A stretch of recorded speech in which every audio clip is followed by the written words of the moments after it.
Gabriel. Hola, Gabriel.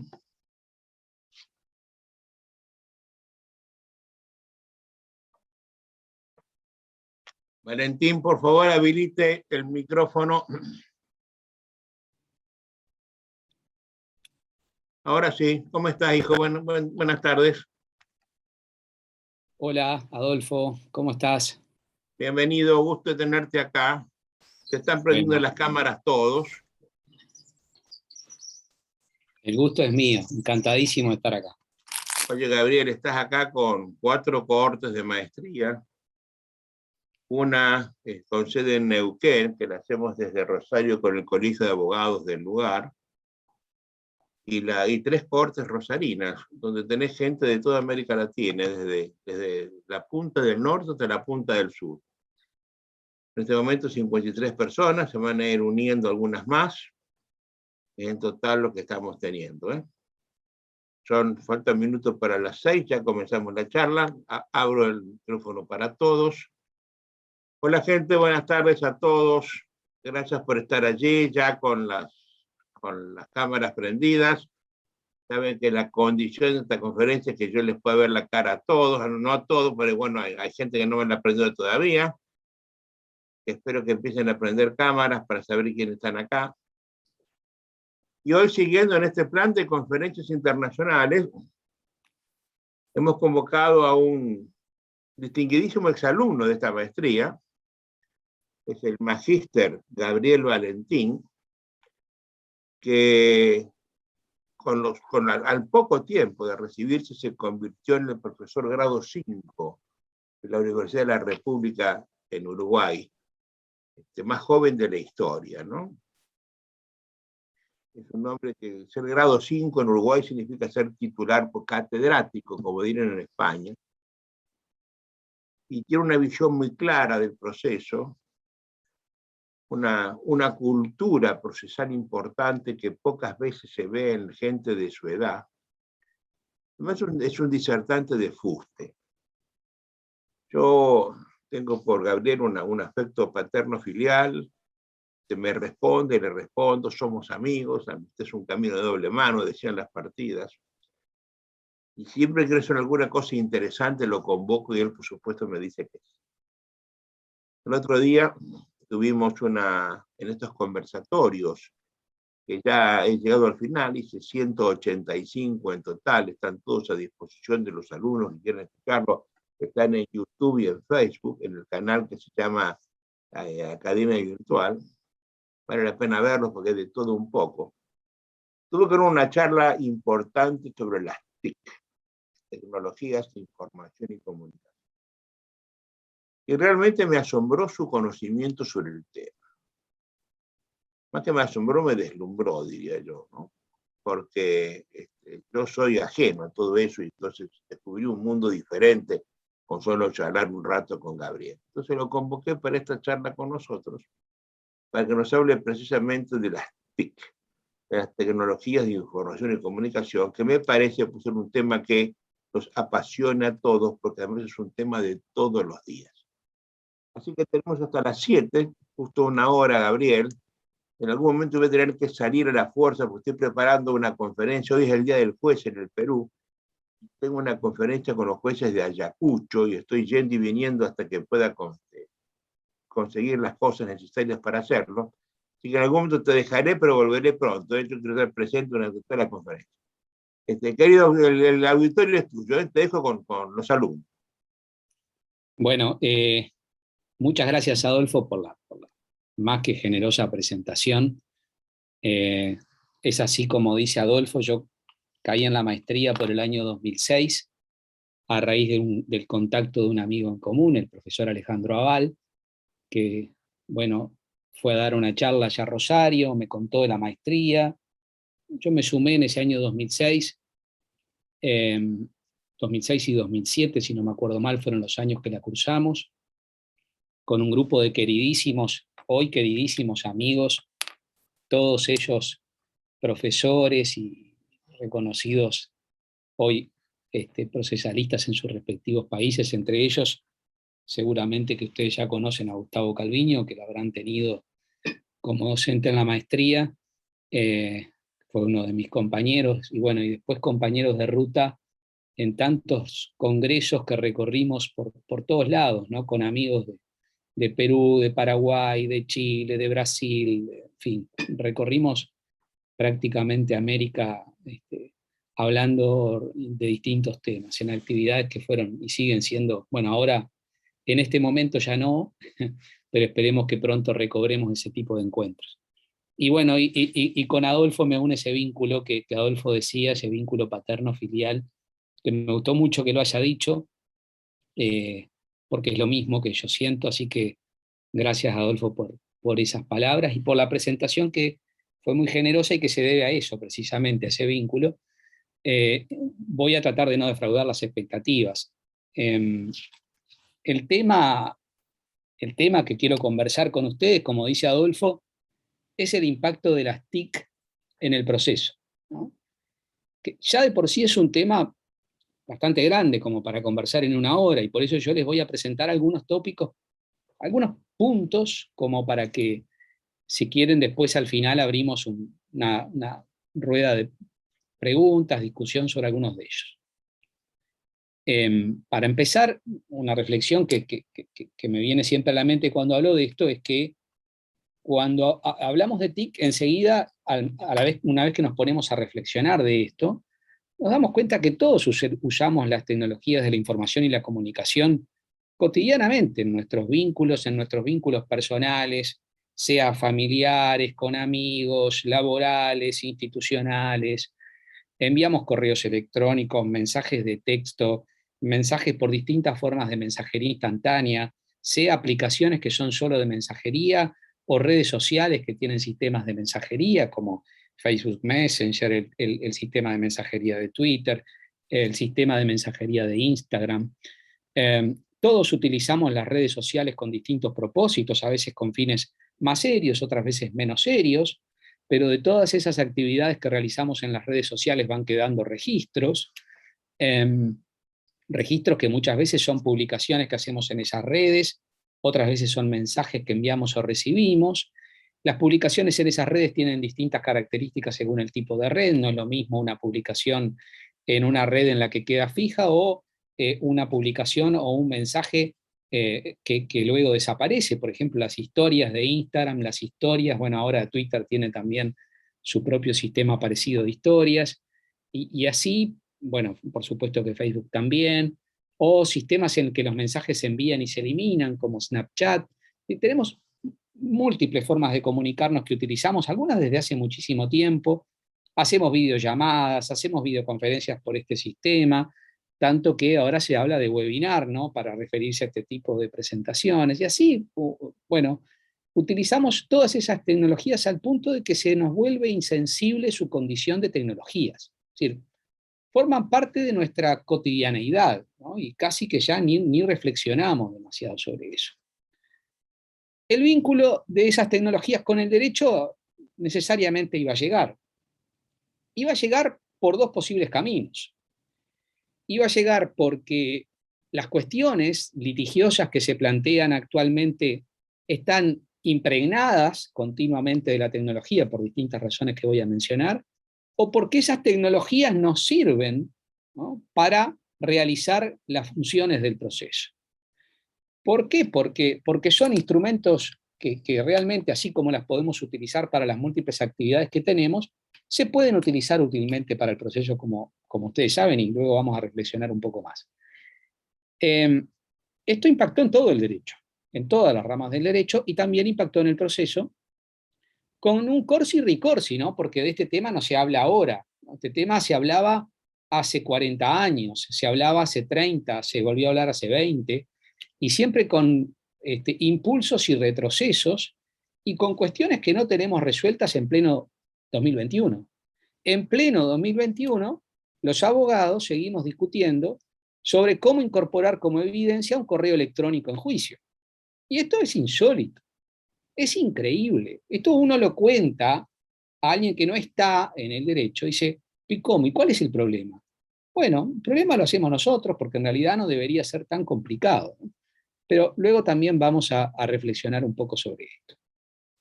En una investigación que me tocó hacer allá por el año 2003, una investigación institucional en la Universidad de la República, en el Uruguay, precisamente era sobre este tema, las nuevas tecnologías aplicadas al proceso jurisdiccional.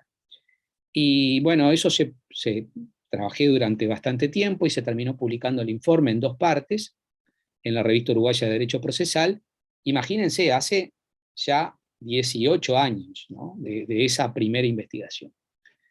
Y en esa investigación yo ya marcaba un abordaje que es el mismo que he venido siguiendo a lo largo del tiempo, también yendo y viniendo sobre el tema, porque también a veces ha sido desesperanzador avanzar sobre este tema y ver que en la realidad no cambia mucho. Pero bueno, ahora creo que en los últimos años hemos tenido algún avance más positivo. En aquel momento yo decía que el impacto podía darse en todas las categorías del proceso.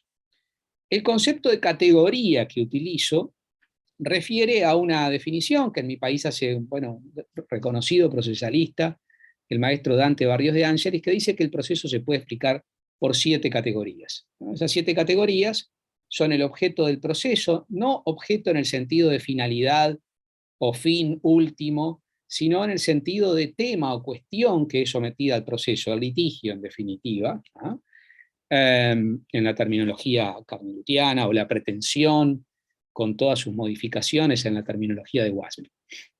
El objeto del proceso, los sujetos que en él intervienen, ¿no?, las situaciones jurídicas en las que se encuentran esos sujetos, es decir, las facultades, las cargas, los poderes, los deberes en los que estos sujetos se encuentran, los actos que realizan en cumplimiento de esas situaciones jurídicas, en desarrollo, en manifestación de esas situaciones. Por ejemplo, ejercito la facultad de recurrir interponiendo un recurso, y ahí está la facultad, situación jurídica, y el acto, la realización del recurso. Los actos procesales, entonces, lo que se llaman las funciones procesales, que son los conjuntos de actos que cumplen una misma finalidad. Por ejemplo, el acto de proponer una prueba, el acto de admitirla, ordenarla, producirla, valorarla, son distintos actos que conglobadamente cumplen una única finalidad, que es la finalidad de la prueba, la finalidad confirmatoria, diría Adolfo, o la finalidad de instrucción, se dice a veces en el sistema penal. Sobre todo en los sistemas inquisitivos se utilizaba esta terminología, ¿no? Ahora ya un poco, por suerte, en desuso. Y por último, las estructuras, ¿no?, que sería la forma en que se organizan esas funciones, regulando, por ejemplo, un proceso ordinario, un proceso sumario, un proceso ejecutivo, etcétera, etcétera. Y finalmente, lo menciono al final, aunque podría haberlo mencionado antes, las normas procesales que regulan todas esas categorías. Bueno, el impacto de las TIC se produce en todas ellas. Primero, dejando de lado las normas por ahora, ¿no?, el impacto se produce en el objeto, en las cuestiones litigiosas que se someten a juicio. ¿Por qué se produce este impacto? Bueno, primero porque ha cambiado la forma de, al aplicar las tecnologías de la información y la comunicación a las relaciones jurídicas, ha cambiado la forma de realizar y de documentar esos actos.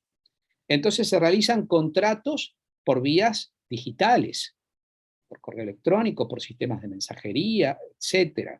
Se realizan reuniones de órganos sociales, por ejemplo, asambleas, reuniones de directorio a través de videoconferencia, o reuniones de instituciones públicas a través del sistema de videoconferencia. Se realizan contratos que están impregnados de la tecnología de distintas formas, los smart contracts, la utilización del blockchain en las relaciones jurídicas contractuales, la utilización de las TIC en las relaciones laborales, lo que se llama el teletrabajo, el impacto en el relacionamiento en general con la administración a través de las tecnologías ha revolucionado el derecho administrativo. En fin, han aparecido una cantidad enorme de materias litigiosas nuevas, ¿no?, conflictos que tienen que ver con la utilización de la web, con el manejo de los datos y la web, en fin, podríamos seguir mencionando, y muchos de ustedes seguramente se están imaginando un montón de cuestiones o materias litigiosas que son novedosas. ¿Y eso cómo impacta en el proceso? Bueno, se impacta primero porque las evidencias que vamos a utilizar para probar en los litigios sobre esas nuevas materias litigiosas no son las mismas de antes. Entonces tenemos que pensar en el diseño de una actividad probatoria o de confirmación que se ajuste a esas nuevas materias. Los principios de la prueba son los mismos, el concepto es el mismo, pero el procedimiento, que llamamos medio de prueba, el procedimiento para incorporar la evidencia, tiene que ajustarse a estas nuevas fuentes probatorias. También van a cambiar otras funciones. Pongo el ejemplo de la prueba, un impacto bastante evidente, pero hasta la forma de atender a esa materia litigiosa, por ejemplo, las formas de ejecución cambian si estamos hablando de estas materias litigiosas novedosas. En segundo lugar, cambian los sujetos, y estoy haciendo una rápida recensión para detenernos en los puntos medulares, ¿no?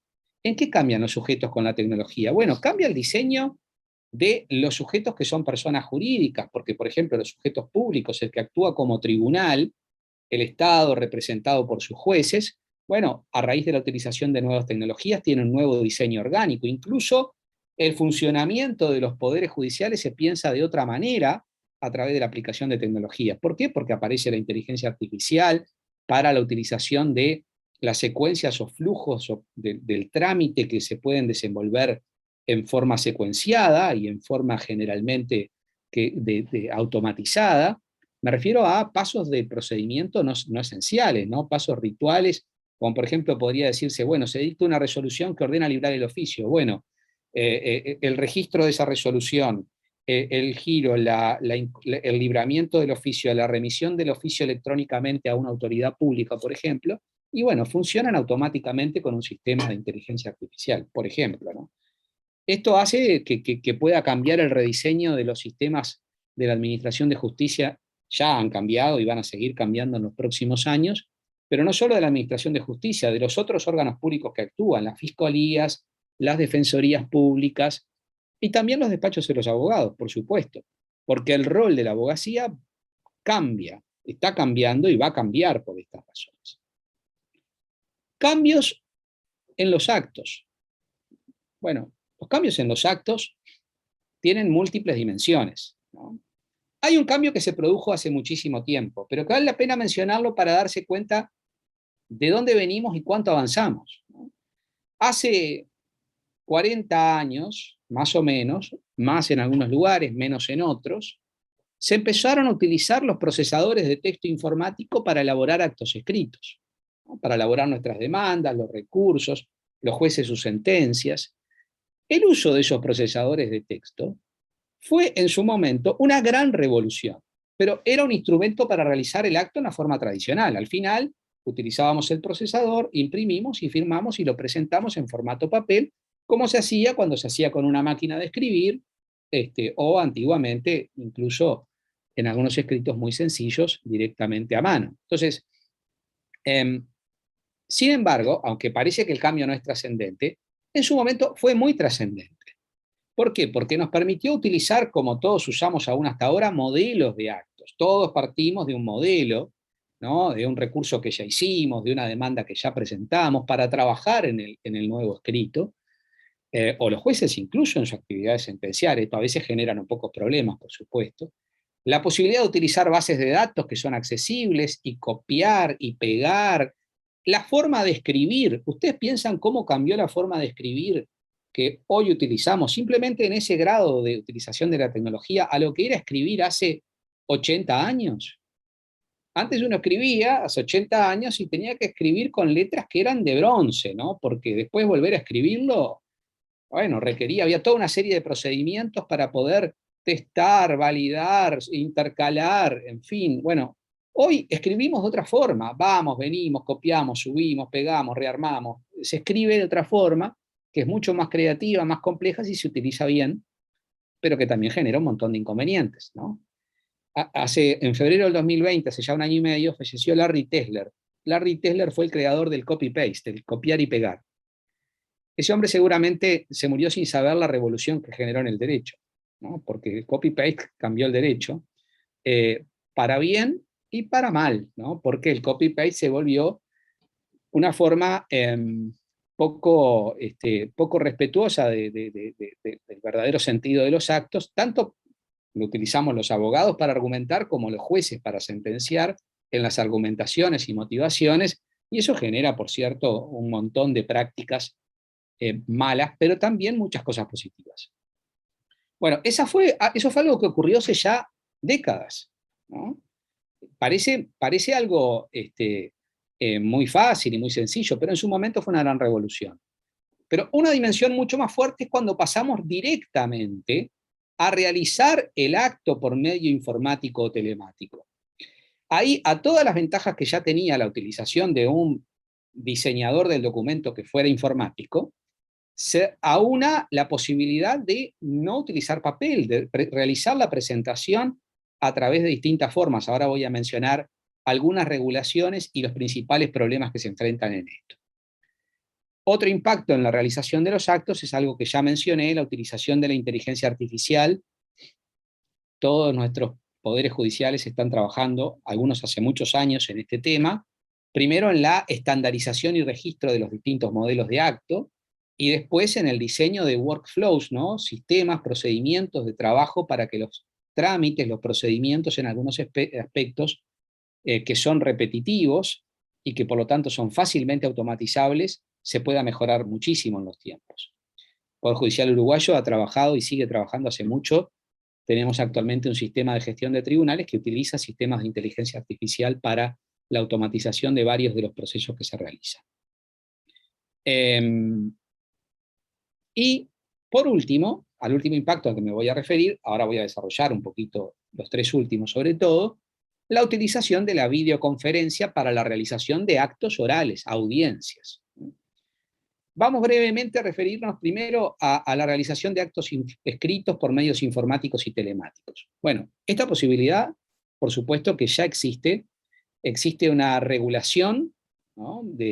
En varios países, y existe una implementación práctica. En algunos países desde hace muchos años, en otros países se empezó a implementar hace relativamente poco. En este sentido, la pandemia, con todo el mal, el otro día escuchaba en una actividad que organizamos a un profesor decir, creo que con sentido, que no es bueno eso decir si algo bueno sacamos de la pandemia, porque en realidad con la desgracia que ha sido de la pandemia para la humanidad, hablar de algo bueno, de algo tan escandalosamente malo, no hace mucho sentido. Pero lo cierto es que hay un dato constatable, que es que la pandemia generó que cuando aparecieron graves dificultades de acceso y de respuesta razonable y en tiempo de los sistemas de justicia, muchos sistemas de justicia del mundo se lanzaron a la utilización de estas tecnologías casi que sin red. Casi que sin red. ¿Con esto qué quiero decir? Sin tener una regulación normativa adecuada y sin tener el diseño institucional y tecnológico todavía adecuado. Y esto genera problemas de garantía, es decir, tiene algo positivo, por supuesto, porque por fin muchos países dieron ese salto cualitativo, pero genera muchos problemas también, hace crujir a los sistemas de justicia.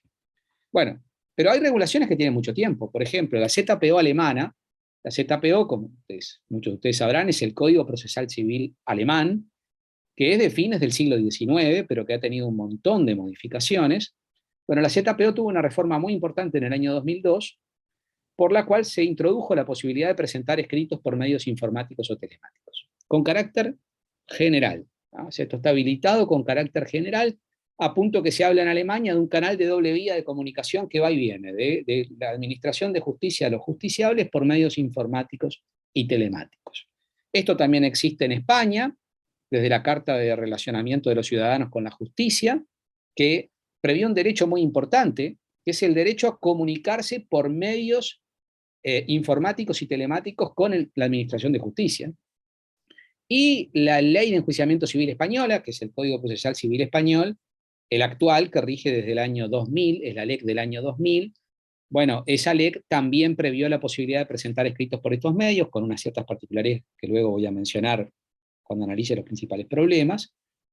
También en Italia hay una regulación casi caótica, porque hay una estratificación de distintas fuentes normativas que ha generado que, bueno, cuando tuve que estudiar esto, que por suerte tuve el auxilio de profesores italianos que me orientaron un poquito en la comprensión de esto, porque realmente era casi imposible de entender la forma en que lo fueron regulando. Se generó una estratificación normativa, punto de un procesalista contemporáneo muy importante, que es Picardi, ha dicho que la regulación es tan compleja que es casi inentendible. Si lo dice un italiano, para alguien que lo lee de afuera, bueno, es bastante más complicado.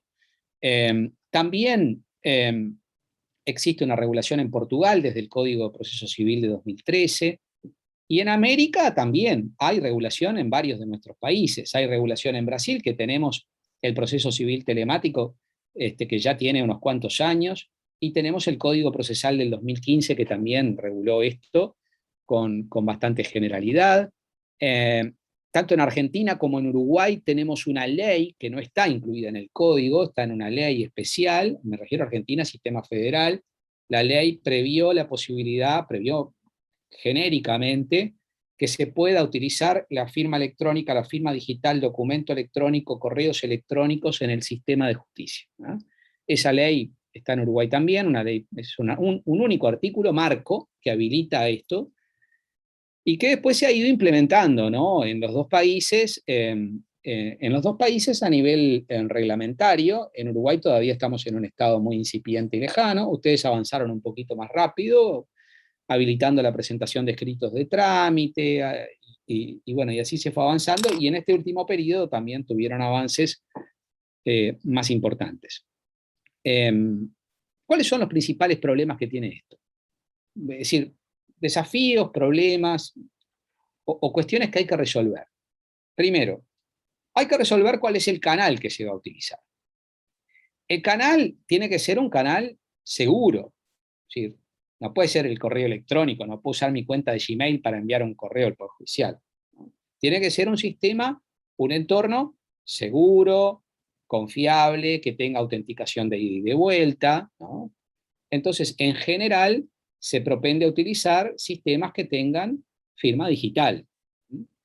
O, por lo menos, sistemas en los que se acceda a un servidor respectivo del Poder Judicial con un usuario y contraseña que su utilización es responsabilidad del usuario, es bajo responsabilidad del usuario, en la cual se incorpora, se inserta el acto. En Uruguay, que todavía no lo hemos implementado a esto de la presentación de escritos en formato digital, por más que hay un proyecto del colegio que tuve el honor de trabajar el año pasado, el Colegio de Abogados del Uruguay, que lo presentamos cuando apareció la pandemia, en marzo del año pasado, y que todavía está, bueno, ha tenido varias modificaciones y sigue dando vueltas, y hemos tenido varias reuniones de trabajo, etcétera, y ahí se está pensando implementarlo en un sitio web del Poder Judicial que se llama el sistema de ventanilla, y además el Colegio de Abogados está trabajando en enrolar a todos los abogados con firma digital. Claro, nuestro país es un país chico y esto es mucho más fácil de hacer, ¿no? Segunda cuestión muy importante es, hay que distinguir el acto en sí mismo de otros documentos que pueden acompañar el acto. Es decir, puede ser que yo presente, por ejemplo, un escrito de demanda, un escrito de contestación de demanda, un escrito de, en fin, recurso, lo que fuera, y que quiera adjuntar, por ejemplo, documentos que son las pruebas documentales, las fuentes probatorias documentales que quiero adjuntar. Bueno, ahí hay que prever cómo se incorporan, en qué formato se incorporan. Bueno, se escanea el documento, se escanea en un formato PDF, se escanea con ciertas características. Por ejemplo, la legislación italiana regula en detalle, a veces con un reglamentarismo excesivo y no aconsejable, los requisitos que tiene que tener los documentos para ser incorporados, ¿no? Con un detalle a veces excesivo. El documento se adjunta, ¿no? Y después se envía con la firma digital con la que se envía el documento, pero va como un anexo, ¿no? También hay que prever qué pasa con documentos que son demasiado pesados para incorporar. Bueno, en general lo que se hace es que se puede referenciar el documento y después se presenta en un respaldo, en una fuente digital, por ejemplo, en un pendrive, al juzgado al primer día siguiente.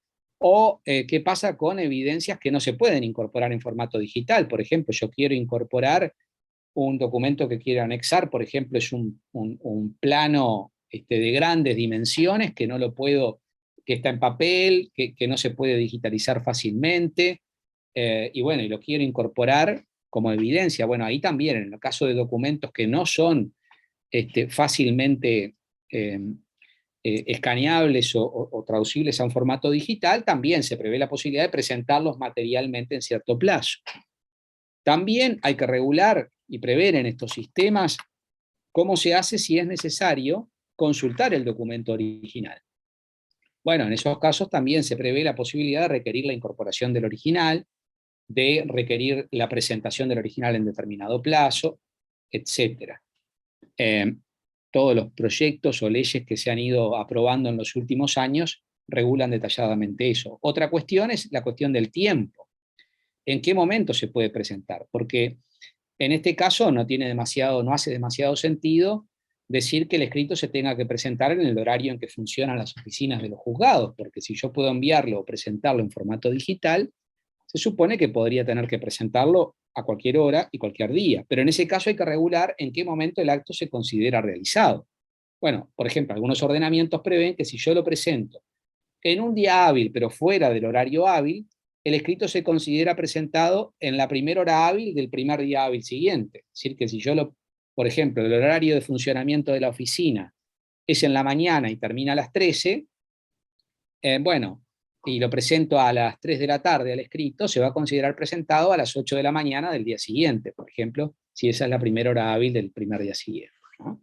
Entonces yo puedo presentarlo, pero sabiendo que si el plazo vence ese día, lo tengo que presentar por lo menos en la última hora de hábil del día del vencimiento, si no va a estar presentado al otro día, salvo que tenga el plazo de gracia, etcétera, etcétera. No quiero meterme en esos detalles de cada regulación. También hay que prever qué pasa cuando no es posible. Bueno, en general, enviar el escrito. Bueno, la legislación española, por ejemplo, la reglamentación italiana también regula que el sistema automáticamente, cuando se envía el escrito, emite un recibo automático. Y si no se emite, envía una respuesta de error. Y con esa respuesta de error, la persona puede ir hasta incluso el primer día hábil siguiente, presentarlo en formato escrito, acreditando que el sistema le dio error. Y con eso el escrito se admite, se tiene por correctamente presentado, ¿no? Así que todo esto hay que preverlo, ¿no? Por supuesto. Y bueno, cada regulación, no tengo tiempo como para discutir sobre los detalles de todo este tipo de soluciones, les estoy presentando los grandes lineamientos, ¿no? Bueno, el uso de la inteligencia artificial daría como para hablar en la automatización de los procesos nomás como para hablar un buen tiempo, pero prefiero referirme a la utilización de la videoconferencia en audiencias, que es un tema que prácticamente ha revolucionado las discusiones de los últimos años. En realidad, la utilización de la técnica de la videoconferencia para la realización de actos orales tiene ya muchos años. Esto surgió en algunos países, principalmente en los sistemas penales, para la práctica de audiencias en las que era necesario trasladar a imputados o a testigos desde el establecimiento carcelario a los juzgados con enormes dificultades. Por ejemplo, en Italia surgió esta práctica por las complejidades que significaba trasladar a de repente capos del crimen organizado, cuando aquellas operaciones, Mani Pulite y otras más, trasladar, imagínense, a un capo de mafia desde la cárcel hasta el juzgado, generaba muchas dificultades, había que articular procedimientos con un montón de funcionarios carabineros, funcionarios policiales, con riesgos de que se atentara contra la vida del imputado o del testigo, con riesgos de que intentara fugarse o lo ayudaran a fugarse, etcétera, etcétera. Entonces se estableció la posibilidad de utilizar la videoconferencia para que declarara desde el establecimiento carcelario, ¿no? Y eso empezó a utilizarse. También se empezó a utilizar en Brasil, hubieron varios ejemplos, sin regulación normativa prácticamente. Las primeras regulaciones normativas aparecieron en Europa a nivel comunitario, existieron normas a nivel comunitario que regularon la cooperación para la práctica de audiencias mediante videoconferencia, tanto normas de la comunidad generales como normas referidas específicamente a algunos temas, como por ejemplo la declaración de la víctima. Esta normativa es de 2000, 2001 y 2004. Y también en materia civil, que aparece una norma comunitaria en el año 2001 que regula la posibilidad de realizar audiencias por video y teleconferencia en aquella época por el sistema, en el sistema procesal civil entre países, ¿no? Esas eran normas comunitarias, se crearon como forma de facilitar la cooperación y se presentaron como un sustitutivo muy eficiente de la cooperación judicial internacional, porque claro, entre remitir un exhorto a una autoridad de otro país de la Unión Europea para que una persona declarara como testigo en ese otro país de la comunidad con otro juez, que por supuesto muchas veces con además la dificultad que de repente las partes no pudieran concurrir, etcétera, etcétera, y sustituirlo por un sistema de videoconferencia fue un salto muy importante en ese momento. Esto, fíjense, tiene 20 años, así que son normas que tienen un diseño hace mucho tiempo. Eso replicó en los países europeos, la ZPO alemana previó la posibilidad de la videoconferencia en 2002 para cualquier audiencia, con la posibilidad de que de repente se realizara una audiencia en la que el testigo, la parte, el abogado y el juez estuvieran en lugares distintos. También se previó en la regulación de la Ley Orgánica del Poder Judicial Español, se previó la posibilidad de utilizar la videoconferencia para la producción de pruebas, declaración de testigos, interrogatorio de peritos, por ejemplo. En Italia no se aprobó una regulación en materia procesal civil, pero en la práctica se admitió. En Portugal se admitió desde el código anterior, creo que es del 2001, del 2000, y en el código más nuevo del 2013 también. En América Latina también existen regulaciones desde hace un buen tiempo. Por ejemplo, en Costa Rica, en base a normas generales, se admite desde hace ya unos 20 años. En Brasil, el Código Procesal Civil del 2015 lo prevé expresamente para la práctica de pruebas y para ciertas audiencias. Lo prevé el Código Procesal Civil del 2015 y también la Ley General de Procesos Telemáticos con una normativa un poco más amplia. En el Uruguay nosotros tenemos, por supuesto que el Código General del Proceso, que es del año 1989, no previó esta posibilidad, pero la doctrina desde el año 2002 viene diciendo que es posible utilizar la técnica de la videoconferencia con ciertas pautas que ahora voy a mencionar, sin necesidad de una regulación legal expresa. En base a una interpretación evolutiva de los textos, eso fue muy estudiado en su momento. En 2013 la Suprema Corte en el Uruguay aprobó una acordada que reglamentó la realización de audiencias por videoconferencia, básicamente para 3 casos. Para el interrogatorio de testigos que se domicilian a una distancia que haga difícil o gravosa la concurrencia al juzgado, un testigo que se domicilia a, de repente, bueno, en Uruguay las distancias no son muy grandes, ¿no? Pero se domicilia a 200, 300, 400, en Uruguay no hay más de 700 kilómetros, aunque hagamos un corte, ¿no? Pero bueno, una distancia de 100, 200, 300, 400 se considera que podría habilitar la utilización de esta videoconferencia. La declaración de la parte dice cuando se domicilia a más de 100 kilómetros y quiere declarar por este medio. Y la declaración del perito cuando se le pide que concurra a audiencia para interrogarlo sobre su dictamen y eventualmente pedirle aclaraciones, ampliaciones o impugnarlo. En el caso de juicios en el interior del país, se dice que la utilización de la videoconferencia cuando el perito está domiciliado en otro lugar es directamente preceptiva. Eso está previsto en esa regulación desde el año 2013, modificada en 2017. Actualmente, me voy a referir fundamentalmente al sistema civil, tenemos un artículo que es el 64 bis, que se incorporó al Código General del Proceso. Ese 64 bis prevé la posibilidad de utilizar la videoconferencia en casos excepcionales, dice la ley, bajo la reglamentación que adopte la Suprema Corte, y vuelve a reiterar la posibilidad de utilizarla para práctica de pruebas en los 3 casos que ya mencioné, ¿no? Es para los procesos regulados por el Código General del Proceso, que adelanto que no son todos. Los penales no están en esta regulación, los contenciosos administrativos no están en esta regulación, es decir, que regula una parte muy importante, pero no todo el sistema de justicia. En Argentina, bueno, como ustedes saben, además de normas marcos generales que podrían habilitar esto, fue reglamentado varias veces por la Corte Suprema de Justicia de la Nación para distintos supuestos. En el último tiempo, con la pandemia, se habilitó incluso la utilización para el sistema acusatorio. Y bueno, y han habido, se han generado distintas modificaciones, casi todas ellas a nivel reglamentario. Me refiero al sistema federal, no estoy hablando acá de las distintas provincias.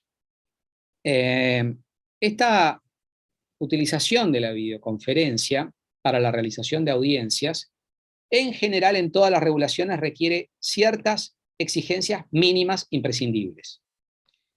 Primera, en todas se exige, o no en todas, ¿no? Hay algunas que no lo mencionan, aunque lo dan por supuesto, pero en muchas de ellas se exige que tiene que haber la ley española, la ley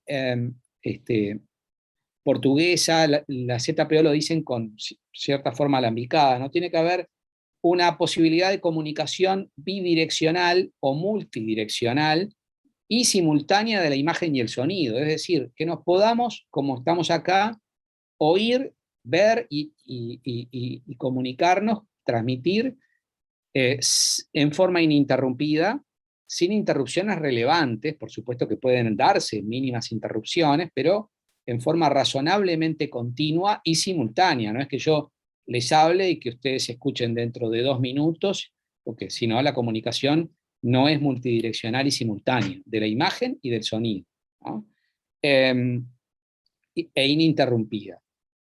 Se exige, también hay que pensar cuando se diseña este sistema de audiencias, respetar algunos principios que conforman la idea básica del proceso.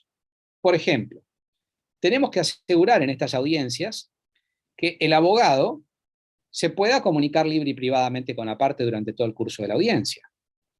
Entonces, si abogado y la parte están en un mismo lugar porque se conectaron juntos desde una misma computadora, por ejemplo, supongamos que el sistema lo habilita, bueno, el problema es menor, pero si están en lugares distintos, y podrían estarlo si se habilita esta técnica, se tiene que habilitar la comunicación libre, ininterrumpida, por un canal seguro, no interferible, ¿no? Secreta, por supuesto. Por ejemplo, para que el abogado le pueda preguntar a la parte qué te parece esto, le preguntamos tal cosa al testigo, estaba evaluando interponer este recurso o no, y de repente se produce un intercambio con la parte a ver qué se hace. Bueno, toda esa libre comunicación que se da espontáneamente cuando uno litiga en audiencias, no debería cambiar, esa posibilidad no debería desaparecer si utilizamos la técnica de la videoconferencia. Tecnológicamente esto es posible. Yo puedo, por ejemplo, utilizando la plataforma Zoom, no estoy acá haciendo una propaganda ni diciendo que el Zoom sea la plataforma que se haya que usar. Estoy poniendo este ejemplo porque estamos usando esta. Ahora, yo podría chatear con cualquiera de ustedes y mandarle mensajes que los demás no ven, ¿no? Podríamos tener un chat privado con cualquiera de ustedes y los demás no lo ven, ni siquiera el anfitrión, ¿no? Entonces, ¿es posible diseñarlo? Tecnológicamente es posible, ¿no? Hay que asegurar que ese sistema se pueda utilizar, por supuesto, cuando se puede utilizar. Por ejemplo, si está declarando la parte, se está produciendo un interrogatorio de la parte, con todas las críticas que ya me imagino que Adolfo estará pensando sobre esta práctica de confirmación del interrogatorio de la parte, pero los sistemas habilitan el interrogatorio en materia civil ampliamente. Bueno, ahí el canal de comunicación con el abogado no puede estar abierto, se supone, porque si no, le podría estar dando indicaciones sobre cómo contestar, qué contestar en forma continua en el momento mismo que está declarando, se supone, ¿no? Si se habilita esta forma de interrogatorio. Si queremos que esto funcione, también tenemos que pensar cómo hacer una audiencia en un entorno razonablemente seguro, sin interferencias de terceros, que no entre cualquiera. Yo he criticado en Uruguay que se está utilizando la videoconferencia, no en forma generalizada, la están utilizando algunos juzgados para la realización de audiencias en casos, por ejemplo, bueno, durante todo este periodo de la pandemia, en los momentos en que el Poder Judicial funcionó, cuando no estuvo de feria, se habilitó y bueno, y se utilizó, bueno, y de hecho hasta ahora todavía tenemos varias audiencias por videoconferencia. He criticado que se entre, de repente, se hacen por Zoom en el Uruguay, ¿no? Que uno entra a la audiencia, ¿no? Tiene el usuario, la contraseña, entra y no hay nadie. ¿no? Pues está habilitado el ingreso y no hay nadie. Eso es inaceptable. Es decir, la audiencia tiene que abrirse cuando sea el secretario, el receptor o el propio juez ya están en la sala de audiencia, no antes, ¿no? Porque si no, bueno, la primera vez que me pasó dije, ¿habré entrado bien? Empecé a desesperarme, a preocuparme, hasta que como al minuto y medio entró el abogado de la otra parte y dije, estamos los dos. Si nos equivocamos, estamos los dos acá. Pero realmente eso no debería pasar. Tenemos que repensar el gran tema de la publicidad externa, ¿no? Porque se supone que muchos de nuestros sistemas, que tienen sistemas de procesos por audiencias, prevén como parte del sistema la publicidad al exterior. ¿Cómo realizamos la publicidad al exterior cuando la audiencia se realiza a través de este sistema? Porque por un lado es genial, porque permitiría potenciar la publicidad hasta límites inimaginables, pero por otro lado tiene ciertos riesgos, ¿no? Cualquiera, por ejemplo, los testigos que van a declarar dentro de 5 minutos podrían estar cómodamente presenciando la declaración de los demás testigos, por ejemplo, yo qué sé, bueno, podrían darse un montón de interferencias, entonces hay que pensar cómo lo regulamos a esto. Publicidad sí, pero publicidad inmediata, publicidad diferida después que la audiencia terminó, cómo, con qué requisitos, por qué plataformas, ¿no? Todo esto hay que pensarlo. En las audiencias de prueba se agregan un montón de exigencias adicionales.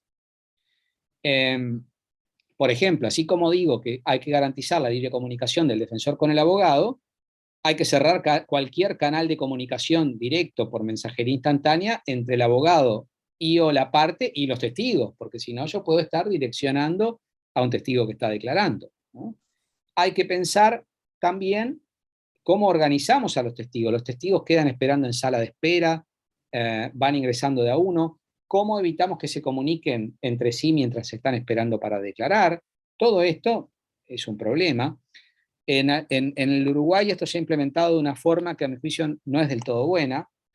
Si tiene sus ventajas y sus desventajas en realidad, que es que el testigo que va a declarar o el perito que va a prestar declaración va al juzgado, ¿no? Y declara desde el juzgado. Mientras que los abogados, el juez está ahí en el juzgado también, el receptor está ahí, y los abogados y las partes nos conectamos por la plataforma, ¿no? Cuando se realiza la audiencia por este medio. Pero ¿qué pasa? Esto es algo de lo que decía hoy de que nos largamos sin red. Como es una notebook la que está usando el juez para interrogar, o la notebook lo mira él o mira al testigo, ¿no? Si mira al juez, cuando el testigo declara no le veo la cara, ¿no? Si declara el testigo, de repente hay cuestiones de enfoque, de distancia, no lo veo bien. Muchas veces uno termina escuchando, pero también es importante verlo. Yo quiero ver qué gestualidad tiene, cómo reacciona ante las preguntas. Hay un montón de cuestiones que tienen que ver con la famosa psicología del testimonio que son importantes en este sistema. Bueno,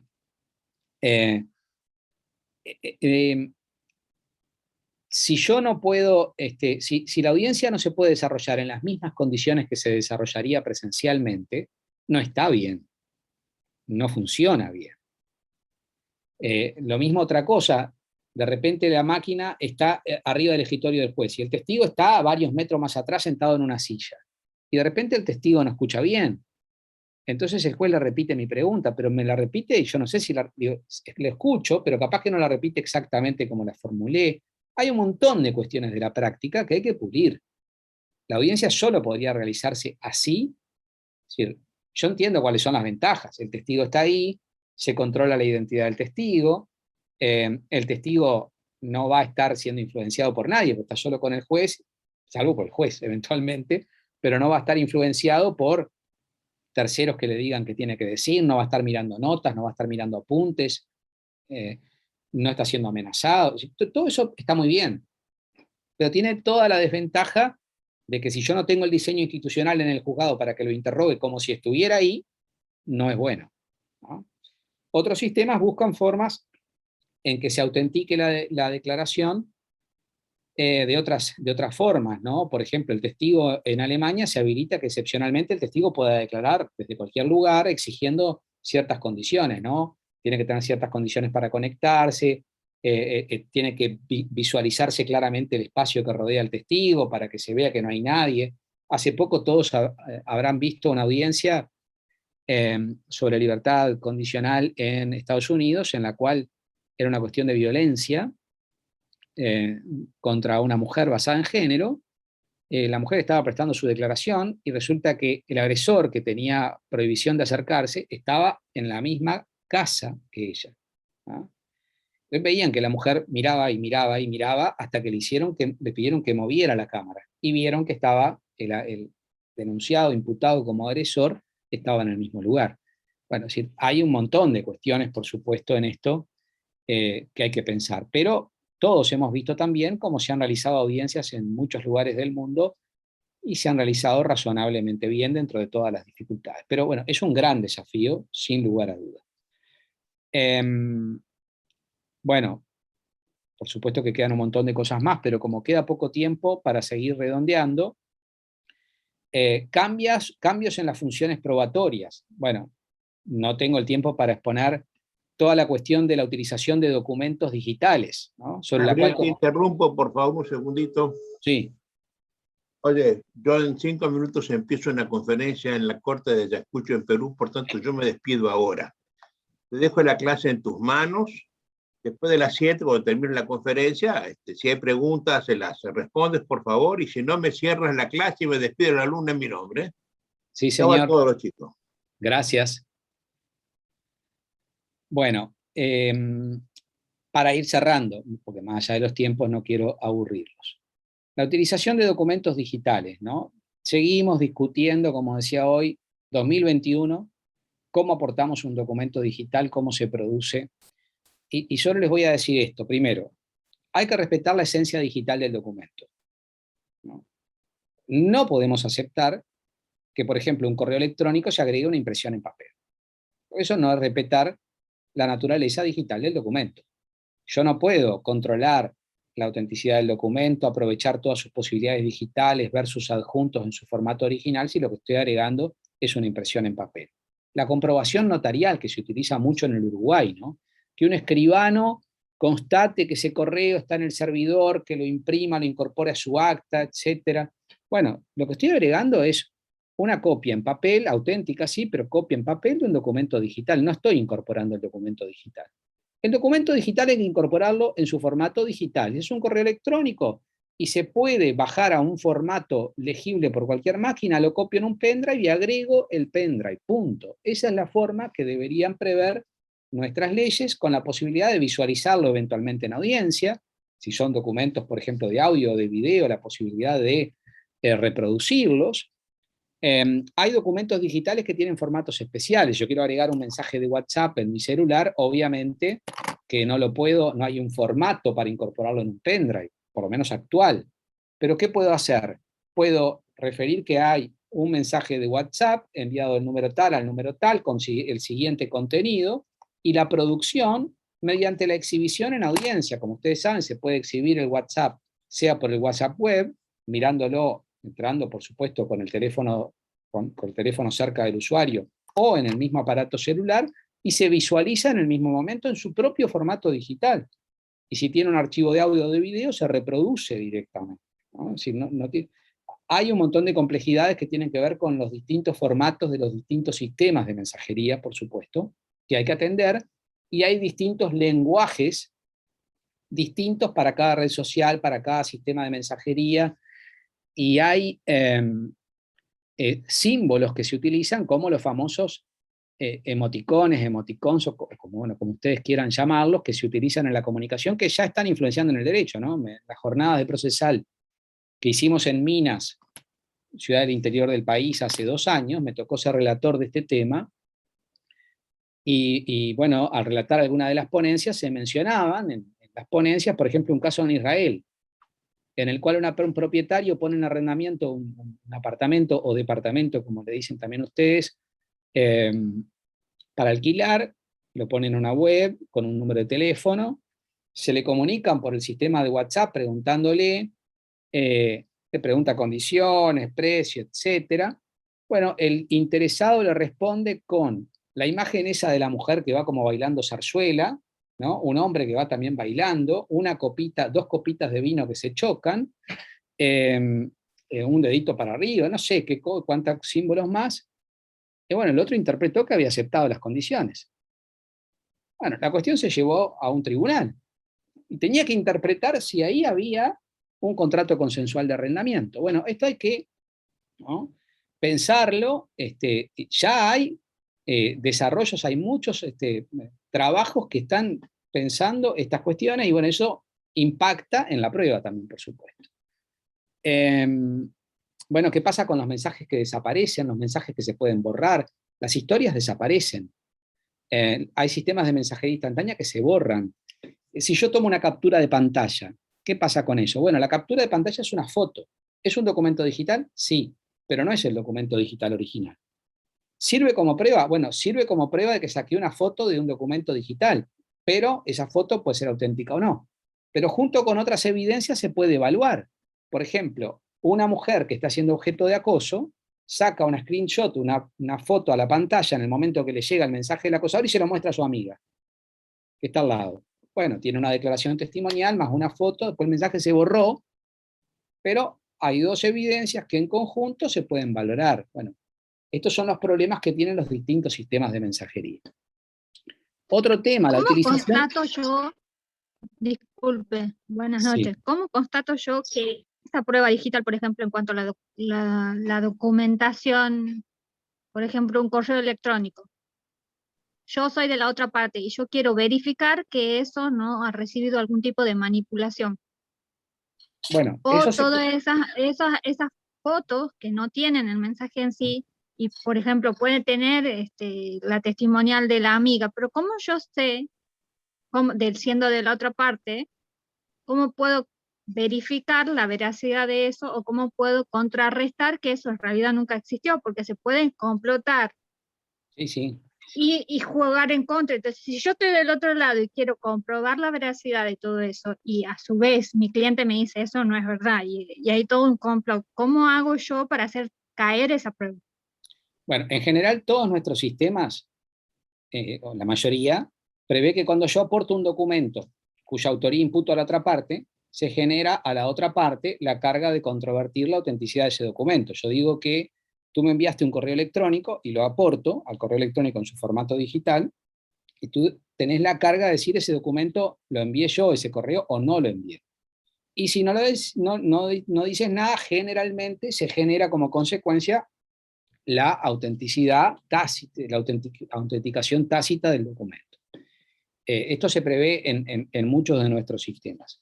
Entonces, si tú controvertís la autenticidad, tenés que aportar pruebas, ¿no?, para discutir esa autenticidad, y el otro también aportará pruebas tendientes a probar la autenticidad.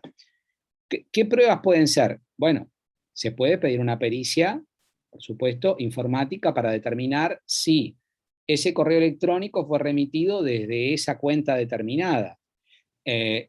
Y si ese correo fue recibido, por ejemplo, porque recuerden que por más que yo, acá depende del caso, ¿no? Porque, a ver, yo tengo una cuenta de X servidor, ¿no? Que ser X administrador de correo electrónico.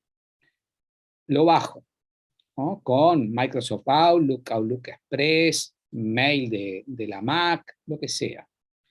Queda una copia en el servidor, depende cómo lo haya configurado. De repente yo establecí que no, que cuando baje borre la copia del servidor. O de repente digo que siempre quede una copia del servidor. Por ejemplo, Gmail puedo dejar todo en el servidor. Claro, con eso después tengo que terminar comprando espacio, porque los correos no entran todos, ¿no? Y cada vez los correos tienen más peso. Pero entonces ahí puedo hacer una autenticación desde qué cuenta hasta qué cuenta. Pues, ¿cómo probar que esa cuenta es la cuenta del usuario? Bueno, como no hay un sistema de autenticación general, tendrá que el perito comprobar si esa es la cuenta que habitualmente utiliza el usuario, para lo cual se requiere una colaboración también del usuario. Si el usuario no colabora, puedo establecer un sistema de, bueno, el que no colabora en la producción de la prueba, se le generan ciertos indicios en contra. Todo esto tiene que estar regulado en las respectivas leyes, naturalmente. Si fuera un documento con firma electrónica o digital, ninguno de estos problemas se plantean, por supuesto, porque ahí justamente lo que garantiza es la autenticidad de ida y vuelta, ¿no?, y la inalterabilidad del documento. Porque el sistema de claves asimétricas lo que tiene es justamente eso. Ahora, lo que usamos habitualmente no es eso, es el correo electrónico, es el WhatsApp. Bueno, también hay una confusión a veces tendiente a pensar, bueno, a veces he visto oficios librados, por ejemplo, a WhatsApp, la propietaria de la licencia internacional de WhatsApp, para que me diga el mensaje enviado de número tal, número tal. Eso no está en el registro, como tampoco está en el registro de las compañías telefónicas, ni siquiera la mensajería de texto, ¿no? O sea que hay que pensar en cada caso cuál es el sistema utilizado, y bueno, y la forma finalmente es una pericia que tendrá más o menos fiabilidad según el tipo de documento que se trate, ¿no? Otra cosa con impacto en la prueba, la utilización de drones para la práctica de pruebas, cosa que está revolucionando la actividad probatoria. El dron me puede servir para obtener prueba documental clásica, es decir, por ejemplo, tomar fotos, tomar registros de video y aportar el registro de la foto o video hecho con un dron, o, por ejemplo, para la práctica de una inspección ocular, inspección judicial o reconocimiento judicial, como se llame en sus respectivas regulaciones, ¿no? Por ejemplo, quiero inspeccionar un campo de grandes extensiones para constatar si el campo está habitado, si tiene ganado, si fue talado el monte, el bosque, lo que fuere.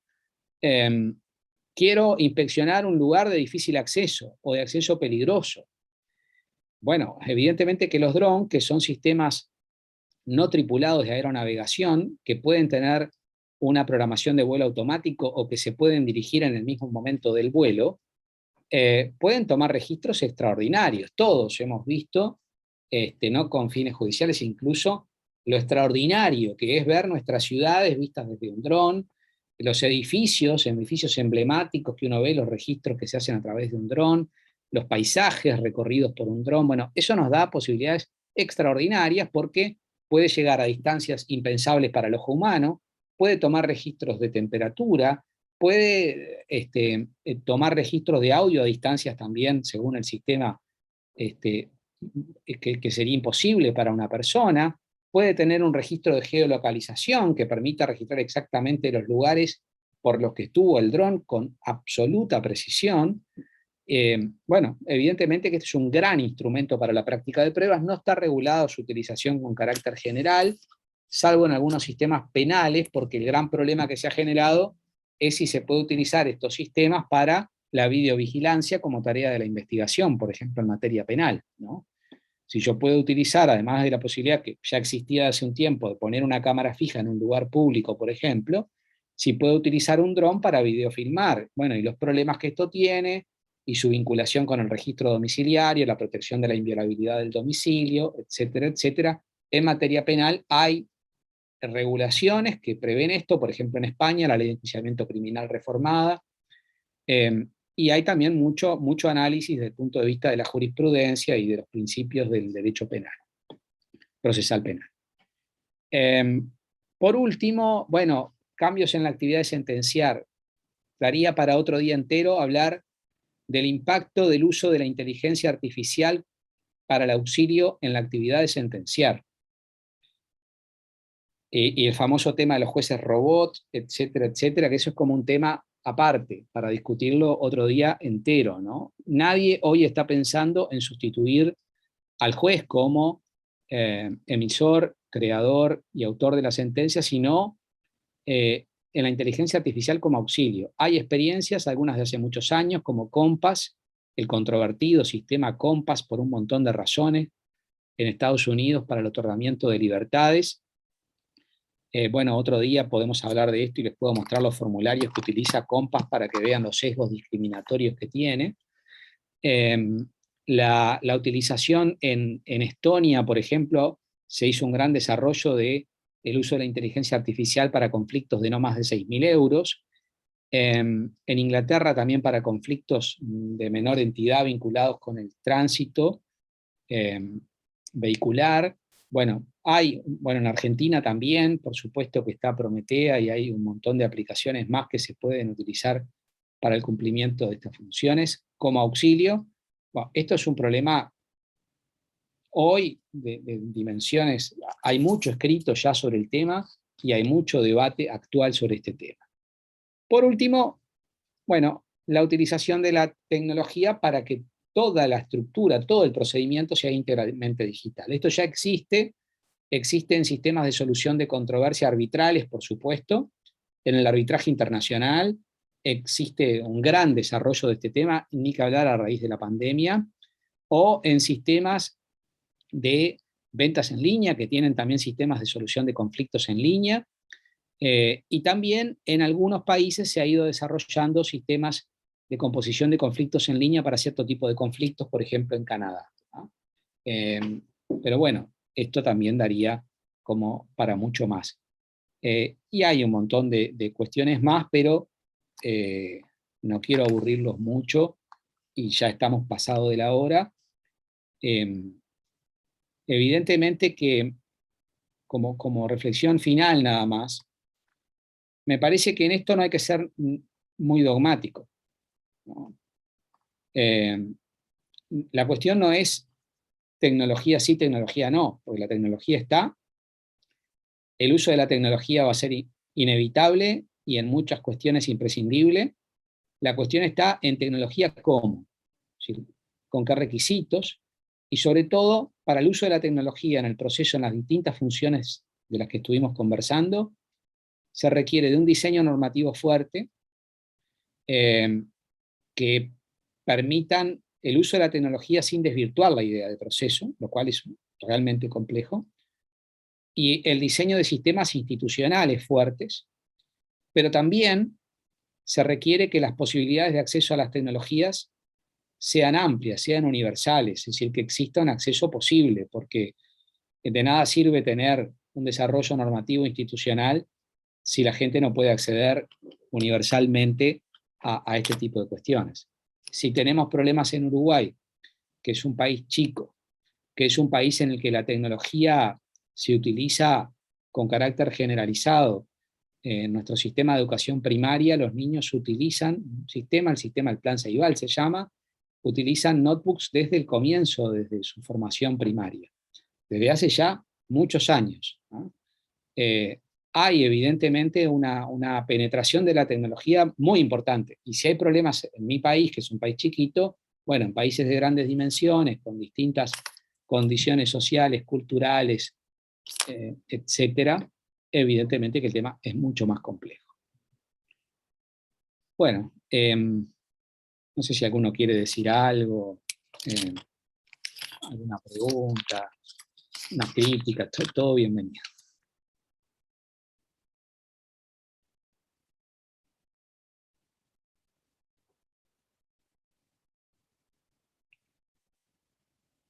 Bueno, suerte que a varios los estoy viendo en la pantalla y veo que no están dormidos, si no pensaría que se durmieron. Bueno, si no hay ninguna cosa que quieran decir o comentar, les agradezco mucho. Ahí veo a Jorgito, que no te había visto. Jorge, hola. Gaby. ¿Todo bien? Muy bien, excelente como siempre lo tuyo. Bueno, muchas gracias. Y Bueno, aprovecho para felicitarte también por el congreso que armaste el otro día sobre el tema, muy interesante. bueno, sí, armamos en Uruguay una actividad que duró 5 días sobre tecnología y derecho, para todas las materias, ¿no? Es decir, y la verdad que fue una actividad muy buena. Está todo colgado en el sitio de YouTube de la Facultad de Derecho de la Universidad de la República de Uruguay. Son 5 días de, no sé, pero ahí hay 15, debe haber unas 22, 23 horas de conferencias sobre distintos temas. Disculpe, doctor, ¿podría pasarnos el link ese que sería interesante tenerlo? Sí, a ver si puedo por acá, déjenme entrar. Eso después se va a publicar en algún momento, pero bueno, estamos trabajando en eso. A ver, permítanme. Les voy a pasar el sitio institucional de la facultad, de YouTube de la facultad. Sí, respecto al tema que usted planteó, que yo lo estuve escuchando atentamente, pero no quise interrumpir, tengo prohibido por todas las comisiones interrumpir, incluso preguntar. Yo una de las cosas que coincido, y que acá no se aplica, por lo menos en la provincia de Santa Fe, es la posibilidad de que uno cargue escritos en la página judicial y que tengan, digamos, fecha de ingreso en las horas hábiles del día siguiente, lo cual dificulta el trabajo profesional diario, ¿no es cierto? Y creo que es una limitación que pone el propio sistema para evitar que se colapse el personal cuando ingresan todos los escritos juntos y todo ese tipo de cuestiones. Pero como la primera cuestión que usted planteó de que en Uruguay se podía presentar los escritos fuera del horario, si no mal entendí, y que no estaba resuelto el tema de, incluso el otro cargo cuando hay error. No, en Y realidad en sería Uruguay mucho más... no. Sí, No, perdón, siga, siga. escucho.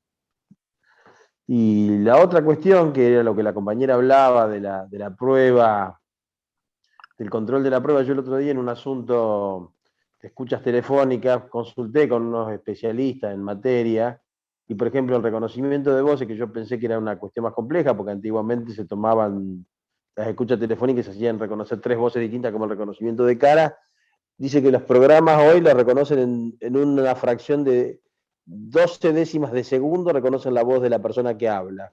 Esa es la... Entonces el gran desafío que tenemos los profesionales hoy es contar con con esa información técnica que es bastante más compleja y que avanza a pasos agigantados. Esa es mi experiencia, ¿no es cierto? Que los programas hoy de voces tardan 12 décimas de segundo en reconocer la voz de la persona que está hablando. Porque yo quería cuestionar una cuestión de escucha, o si se podían contaminar, o lo que fuera, y eso es lo que me dijo un técnico que se especializa en la materia. Sí, sí, las posibilidades hoy de las tecnologías son extraordinarias para bien y para mal. No, solo una aclaración, en Uruguay todavía no tenemos un sistema de presentación de escritos por medios informáticos o telemáticos, no está regulado. Nosotros presentamos un proyecto el año pasado, en marzo. Bueno, el proyecto durmió el sueño de los justos en una carpeta en el Parlamento, y lo volvimos a rediseñar en noviembre y después en marzo de este año, y ahora está caminando progresivamente con más posibilidades de que se apruebe. Y bueno, en realidad, en las discusiones que tuvimos con el Poder Judicial, uno de los planteos era justamente eso que usted decía, bueno, que si se presenta fuera de hora, que quede presentado el primer horario hábil, el primer día hábil siguiente. Sin duda que es un tema de organización del trabajo, porque estrictamente nada impediría pensar, bueno, que se presente hasta la última hora hábil, hasta la última hora del día del vencimiento. ¿Por qué no? Bueno, perfectamente podría ser una solución. En derecho comparado están las dos soluciones.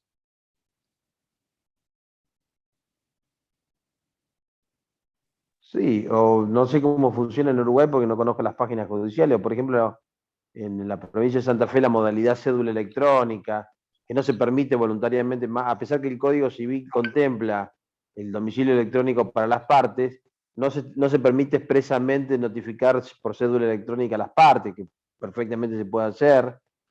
Si establecen en su primer escrito un domicilio electrónico, o no tienen modalidad para convertir las resoluciones en oficios y no tienen la praxis de mandarlos de juzgado a juzgado o a instituciones.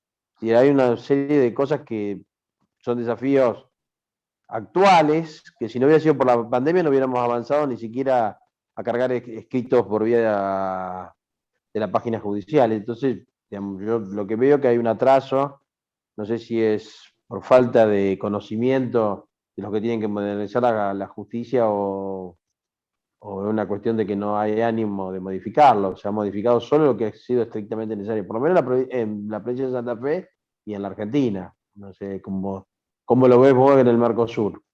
Eh, en cada país distinto, ¿no? En cada país tenemos problemas y cuestiones distintas. En Uruguay, inicialmente yo diría que la abogacía nacional no estaba muy proclive a todo esto,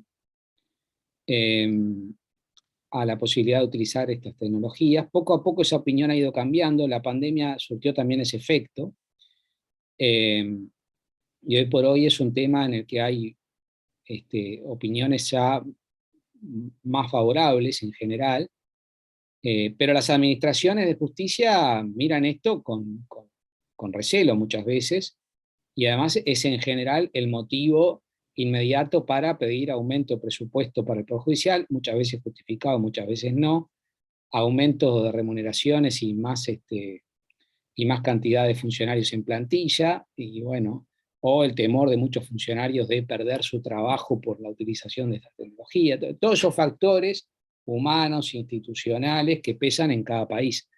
En el Uruguay yo creo que el sistema se puede implementar fácilmente. Por supuesto que no es para todos los escritos, necesariamente, porque bueno, por supuesto que hay actos que tal vez todavía tengamos que seguir realizando de la forma tradicional. Por ejemplo, en el camino de vuelta a las notificaciones que tú decías, bueno, en Uruguay las notificaciones son electrónicas desde hace 15 años, ¿no? Pero no se puede, la primera notificación, el acto de la notificación del decreto que dispone el emplazamiento, bueno, ahí sí, se realiza por los medios tradicionales, ¿no? O sea que esa primera comunicación es por el medio tradicional. En el caso de instituciones públicas o instituciones privadas que estén registradas en el sistema con ciertos requisitos, podría ser electrónica perfectamente, ¿no? Y no tendríamos por qué pasar por todo el proceso de la comunicación por medios tradicionales. En general, en todos los países esto fue así. Por ejemplo, en Italia lo primero fue lo que ellos llamaban las comunicaciones endoprocesales, es decir, al interior del proceso sí por formato digital, las primeras no. Pero bueno, cada país ha solucionado de forma distinta. Acá en Tucumán, por ejemplo, nosotros tenemos las notificaciones en casillero digital a los abogados, que es como les pasa a ustedes, o sea, la primera, que es emplazamiento, sería la demanda, sí o sí es personal en el domicilio del demandado, por ejemplo. Pero todo lo demás es en casillero de notificaciones que cada abogado le dio de alta en su momento, o sea, que es el quill que tenemos cada uno. Y los escritos se presentan por un portal que se llama SAE, y no tenemos límites de horario para presentar el escrito, lo puedo presentar en cualquier momento, nada más que para que ellos lo resuelvan, mantienen el sistema de su horario de trabajo, diría. Muy bien. Doctor, yo quería hacer una consulta en relación a Sí. algunas cuestiones que usted mencionó en esto del diseño normativo y cómo lo hacemos compaginar la incorporación de las tecnologías con la idea básica del proceso que está definida en todos nuestros países por ley. En este punto, no conozco la tradición de otros países, pero al menos en lo que conozco, que es mi provincia, veo que la incorporación de las tecnologías viene de la mano de una actividad reglamentarista muy fuerte de los tribunales superiores. Y en algún punto empiezo a ver que eso está reñido con la regulación de los códigos, que tiene que ser por ley. Entonces, un poco la pregunta era si este fenómeno es general o es solamente de aquí de mi provincia, y si no es así, ¿dónde encontramos el límite entre reglamentación y regulación, digamos? O dónde deberíamos trazar el límite entre lo que pueden regular los tribunales superiores y en qué punto esto pasa a ser inconstitucional? Claro, está muy claro. En la mayoría de los países lo que hay son normas marco a nivel legal, y después mucha reglamentación, ¿no? El sistema más caótico, como les decía hoy, es el italiano, en el cual hay sucesivas disposiciones ministeriales, ¿no? No son, en ese país ni siquiera son autoridades judiciales, son autoridades ministeriales del Ministerio de Justicia italiano, que va aprobando modificaciones, que además son modificaciones que se remiten a sustituyes el artículo tal del tal, es una reconstrucción casi imposible. En realidad, bueno, por supuesto que esto hay que pensarlo en el sistema de cada país, ¿no? En mi país, la Suprema Corte de Justicia, que es el órgano jerarca vértice del Poder Judicial, solo tiene facultades reglamentarias limitadas constitucionalmente a ciertos aspectos, que son administrativos o reglamentarios de la competencia, en algunos aspectos bueno, por supuesto, todo lo que tiene que ver con el personal y todo lo anexo administrativo al funcionamiento del Poder Judicial. Entonces, está bastante limitado, a pesar de lo cual la Corte muchas veces, yo les mencioné hoy el ejemplo de la videoconferencia, ¿no? La videoconferencia no estaba prevista en el código, había una interpretación que decía que podía admitirse por una interpretación evolutiva y la Corte lo reglamentó, ¿no? Y si uno lo piensa, en la práctica funcionó bien y bueno, fue una buena cosa, pero la verdad es que tenía una fuente no legal. Hoy tenemos fuente legal, hoy está regulado en el 64 bis del CGP. A mí me parece que siempre que estemos regulando el desarrollo de las funciones del proceso tiene que provenir de una ley. Si yo estoy regulando la función de alegar, la función de probar, la función de sentenciar, la función de impugnar, eso no puede estar regulado por una acordada, en fin, como se llame, resolución de un órgano que no tenga, que no sea productor de normas de fuente legislativa. O sea, me parece que en ese sentido, en el Uruguay hay una norma constitucional muy fuerte, que es el artículo 18, que dice que el orden y las formalidades de los juicios solo puede ser regulado por ley, ¿no? Y no hay vuelta. Pero ustedes saben también que hoy hay tendencias que hablan de la flexibilización, ¿no?, del principio de legalidad de las formas o de predeterminación legal de las formas y el orden del procedimiento.